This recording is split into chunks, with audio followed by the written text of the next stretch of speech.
আমাদের কুমিল্লা ব্রাহ্মণপাড়া টাটেরা গ্রামের রোডে এই যা পশু হসপিটালের সামনে, টাটেরা পশু হসপিটালের সামনে মেন রোডে এই অবস্থা।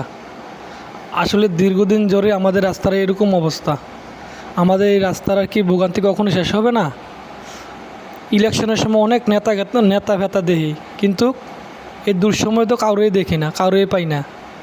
এরকম অবস্থা হলে কিভাবে চলবে? দেখেন, একটা মেন রোড যদি এভাবে চলে তাহলে কি হয় আসলে আমি জানি না। প্রতিদিন এমন গাড়ি, কিছু না কিছু গাড়ি উল্টাবেই, তাহলে কিভাবে হয়? এটা কি দেখে না জনগণ? মানুষ দেখে না? দেখেন কি অবস্থা। এভাবে হলে কিভাবে হবে বলেন?